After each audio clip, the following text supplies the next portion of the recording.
अभी आपको बराह रास्त ले चलेंगे वज़ीर ख़ारजा इसहाक डार अपने सऊदी हम मनसब के साथ इस वक्त मुश्तरका न्यूज़ कॉन्फ्रेंस कर रहे हैं।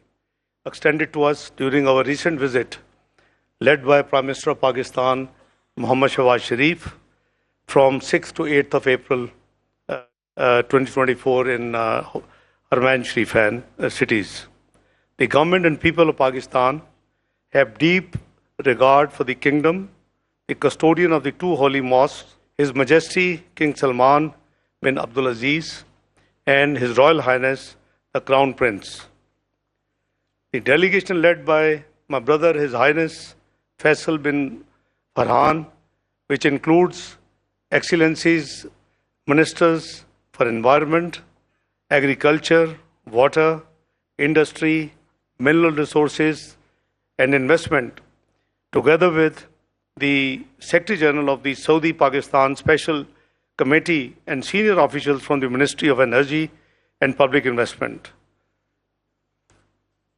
Your Highness, it is indeed a great pleasure to receive this high-powered delegation in Pakistan, and within a matter of few days after our visit in the Kingdom of Saudi Arabia last week, I can't recall it's such a high level and impressive group of dignitaries visiting from the Kingdom to Pakistan in the last 35 years of my political career.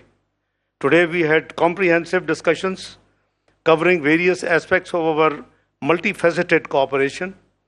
I must say and acknowledge that I am deeply impressed with His Highness' wisdom and his ministerial colleagues' contributions and of the entire Saudi team in our deliberations this morning.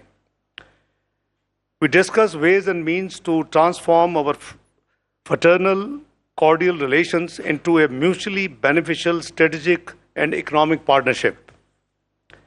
We greatly appreciate the keen interest of the leadership of Kingdom of Saudi Arabia in enhancing investments in Pakistan.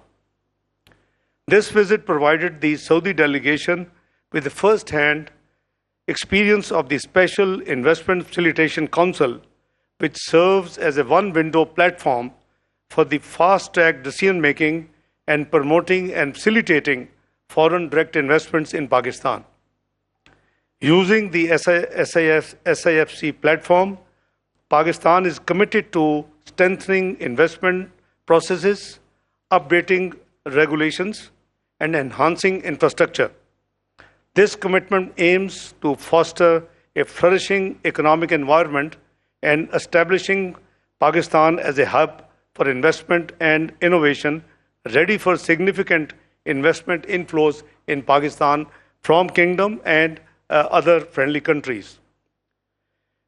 We are optimistic that the detailed briefings presented to the high-powered Saudi delegation at SIFC today about the extensive investment opportunities in our agriculture, IT, mining, energy, and other sectors have successfully highlighted viable and attractive investment opportunities and options, effectively capturing their interest under the leadership of His Highness, my dear brother, Foreign Minister of the Kingdom of Saudi Arabia.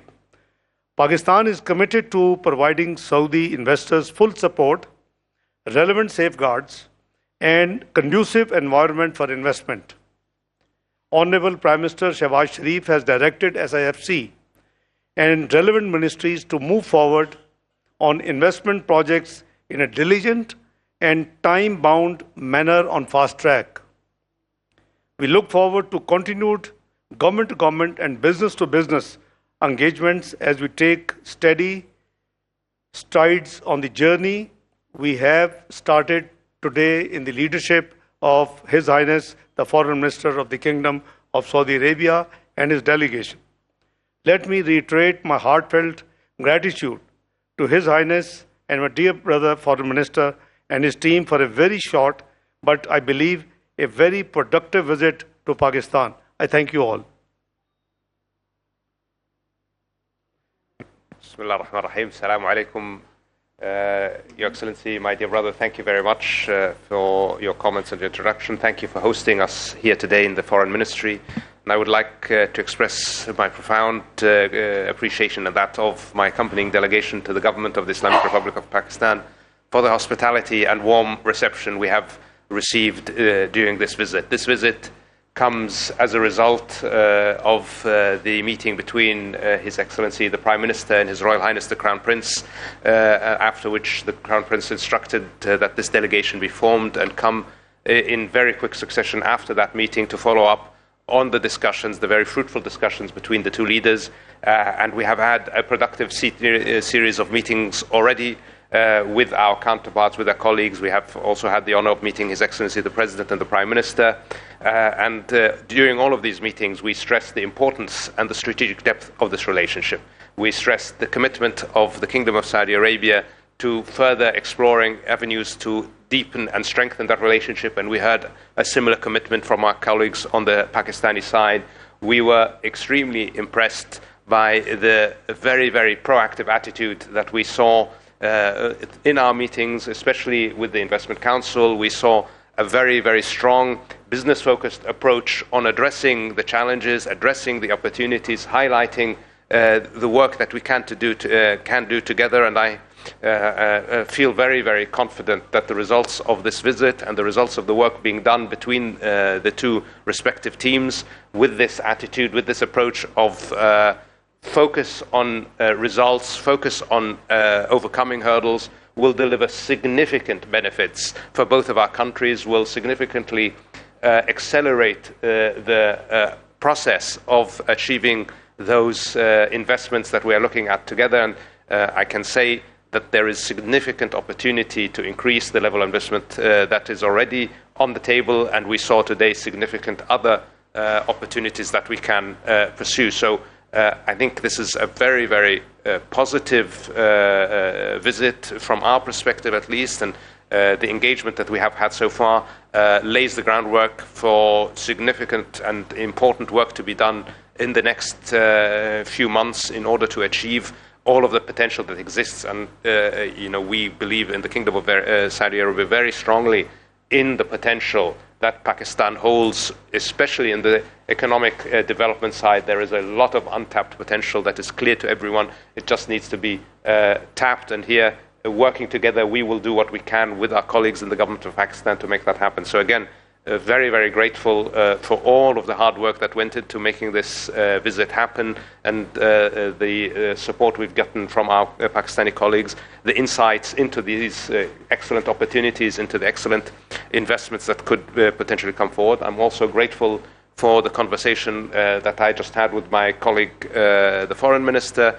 where we covered all of the areas of mutual and concern in regional and international affairs. And as usual, Pakistan and the Kingdom of Saudi Arabia see eye to eye. We have an outlook that is unified by our fraternal relationship, our brotherhood in Islam, but also by our shared outlook for geopolitics. So we will continue to work together for our economic prosperity, but also for the security of our region and of the world. And I'm always happy when I'm able to be here, Your Excellency. So thank you again for receiving us. Okay, we'll now start the Q&A session. The first question will be asked by the representative of Saudi Press Agency, Mr. Abdur Rahman Hayat. He will address a question to the Foreign Minister of Pakistan. Sir, Abdur Rahman Hayat from Saudi Press Agency. My question, leadership of Pakistan and Saudi Arabia have agreed to upgrade the long-lasting Pak-Saudi relationship to a lasting strategic and economic partnership. What step is Pakistan taking to invite investment from Saudi Arabia, and how does Special Investment Facilitation Council support this process? Thank you. Highness, you have a... thank you. Let me, my friend, explain to you that last 16 months of the government, which ended August 9th, 2023, we had created two things, if you recall, both through Act of Parliament. One was the creation of a small investment facilitation council. It is through an act of parliament, and it has been placed in the overall law for Board of Investment to promote and to attract investment in Pakistan. Now, this is a one-window facilitation, institution. So people and the foreign investors, particularly government-to-government investment, should, people involved, the dignitaries involved should not go pillar to post, and couple of dozens permissions and NOCs. They should be all available under one window and under one, facilitation arrangement. We also created, if you recall, Pakistan Sovereign Wealth Fund. Before we left government in August 2023, and that was again through an act of parliament on the law itself. You can see that this sovereign wealth fund has an initial investment portfolio of $9 billion equivalent. It may have been by the boost of the stock change now, it might have added more value, but at the time of launch, it was 2.3 trillion rupees, worth of assets with this. Now we are looking towards expanding through SIFC and using this vehicle. For example, we are very, rich history in agriculture. We have a great scope in IT. We have mines and minerals worth of over $10 trillion against Pakistan total debt of 130 billion. Peanuts of dollars, total national debt and liabilities. So we have to streamline those assets and use this vehicle. So we have different opportunities. Depends on the appetite of the investor. For example, our dear delegation and led by my dear brother, Foreign Minister of Kingdom of Saudi Arabia, we have given a lot of big menu. Which covers the energy, IT, agriculture, mines and minerals, your hydro dams, your solar, you name it, it's there. So obviously it is there, they would reflect it, they would go through it, they will go back home, they will, discuss with the relevant departments, and obviously, inshallah, we will have. So we have to actually use the SIFC, because your question was SIFC and Saudi Arabia. We have fraternal ties, we have a rich background, we have been seen together on all international forums on the common approach to, multilateral, at the multilateral forums. So, this has already a very rich relationship between the two brotherly countries. Now we are trying to, and with the help of my dear brother, His Highness the Foreign Minister of Kingdom of Saudi Arabia, what we are aiming at, in accordance with the vision of Prime Minister Shahbaz Sharif, to convert this, upscale this relationship and convert it into a viable strategic and economic partnership, so that we both can benefit. So, we have about 2.8 million diaspora in Saudi Arabia. They are hosting. I just thanked my brother, for being a great host. And they are 28% of our Pakistani expats abroad. So, we have a huge agenda to work with. And Pakistan is a great potential. I was telling my brother that I'm born optimist, because this country, which was declared macroeconomic unstable country in 2013, turned out to be within 3 to 4 years, 24th global economy of the world, with the prediction by the Pricewaterhouse that it will be part of G20 within the next few years. So this is the potential of Pakistan. We are trying to streamline, and for that we are looking towards experience and the expertise and the support from our very dearly brotherly country and its leadership. Now I will give the floor to Mr. Shokat Piracha of Aaj News. Thank you very much. Very warm welcome, Highness, the Foreign Minister of Kingdom of Saudi Arabia. As Foreign Minister of Pakistan has rightly said that we never seen such a big delegation from Saudi Arabia. And obviously appreciation for His Excellency the Ambassador Nawaf bin Said Al Maliki for his contributions. My question to Honorable Foreign Ministers, both of them, is how Saudi Arabia views the ongoing international efforts for ceasefire in Gaza, and secondly, what are the likely consequences of the recent escalation for the peace and stability of the broader region where we all live? Thank you very much. Thank you very much for your question. And what can I say about Gaza except that the international efforts towards a ceasefire have been wholly insufficient. We are now well beyond 33,000 civilians killed. We are now actively discussing the potential for famine in Gaza. Again, famine. That means people are starving to death because humanitarian assistance is not getting to them. This is an unacceptable situation.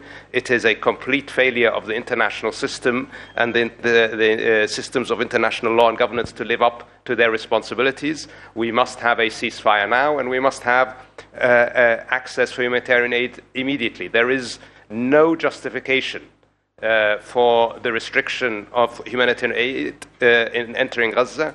It is a reality that despite 2 UN Security Council resolutions, we have not seen sufficient aid entering. We have finally now started to see a turnaround in the issue of aid. Unfortunately, that happened after 6 Western aid workers were killed by Israel. But it didn't happen after 33,000 Palestinians were killed. So this shows you the continuing double standard that we have to deal with and we have to live with. The reality is the international community is not living up to its responsibility. We must do more to end the killing. We must do more to end the suffering of the people of Gaza. And we will continue to call for that, and as we will do that with our partners around the world. Look, we are already in an unstable region. The humanitarian catastrophe in Gaza is already inflaming the region. We do not need more conflict in our region. We do not need more confrontation in our region. So it is our position that de-escalation must be everybody's priority. When there are differences, they should be resolved through dialogue, not through the use of force. And we will do everything we can to push in that direction. Thank you. If, with your permission, my dear brother, if I can add few words. On this issue, it's a very important issue, and Pakistan is deeply concerned over Gaza issue. I share the feelings, the statement of my dear brother, Highness, the Foreign Minister of Kingdom of Saudi Arabia. We have talked about this subject bilaterally, and I think it is a time that this genocide must end, because 33,000 killings of of Muslim brothers and sisters and small innocent children, this is far too much, and the world conscious must wake up. I think we both agree that what we need is immediate and unconditional ceasefire to take place. We both believe that unimpeded humanitarian assistance to the besieged people of Gaza should go. They should not let them be killed by starvation. In addition to the genocide there is taking place, there's the return of the displaced Palestinian must also take place, and the accountability of the crimes which have been committed. I mean, we have been seeing the centuries old and the decades old crimes are being investigated, and accountability is undertaken in the recent last few decades. Why not for this genocide crime? So I fully endorse my brother's feeling. Pakistan is deeply concerned. We believe the perpetual solution to this issue will be when Palestinian state is established according to the 1964 resolution with Al-Quds Sharif with its capital. I think that is what is required. It is good for Israel perhaps also, but I think it is need of the hour, and the world community must wake up. You just heard my brother saying that only 6 killings of the Western people woke them up, and we saw some action being taken place, but for months there was no movement. So I share my brother's feeling, and on behalf of Pakistan, on a personal behalf, that this is something I think the world must act fast and as fast as it can. Thank you. Thank you. I would now ask Mr. Muhammad Ejaz from GNN to pose a question to the Foreign Minister of Pakistan. I would like to ask a question from both the dignitaries here. As you mentioned in your speech earlier about the Pakistani diaspora, I would like to ask the Pakistani diaspora is living in the Saudi Arabia for very long, and they are playing a very positive role in the Saudi society and the development. How Pakistani diaspora can play its role in future strengthening the ties between the both countries? And secondly, I would like to ask my guest foreign minister how Pakistan is facing a challenging situation, and the world is also facing different challenges. How Pakistan and Saudi Arabia will both proceed to overcome these challenges and to face the situation as you have mentioned in Gaza? Well, let me just explain to you that, I thank His Highness and the Kingdom of Saudi Arabia leadership for hosting our 2.5 million, Pakistanis there, which is 28% of the workforce of Pakistan.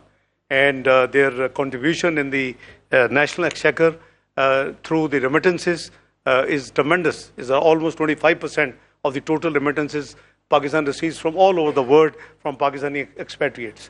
Number two, I have requested my dear Highness brother that if the kingdom could consider that we have a new policy which has been decided by Prime Minister Shehbaz Sharif, that we would now train our labor force and our human resource export based on skill training, and particularly in different fields. So, the kingdom is coming up with a huge 2030 vision. The vision of the leadership of Kingdom of Saudi Arabia, His Royal Highness the Crown Prince, Mohammed bin Salman.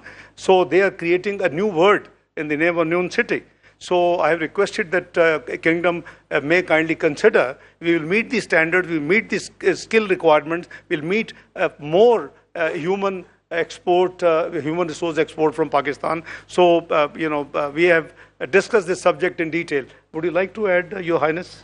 Excellency, yes. First on our brothers from Pakistan who live and work in the kingdom. As I told you, Excellency, we are incredibly grateful for the contribution that they make and have made historically to the development of the Kingdom of Saudi Arabia. Our brothers from Pakistan have stood side by side with us for decades now in building our country, and we are very grateful for that, and they are a very important positive contribution to our economy, and they continue to be so, and I'm sure they will continue to be such in the future. And with the initiatives of the government, we hope we can add additional value for both of our countries in that regard.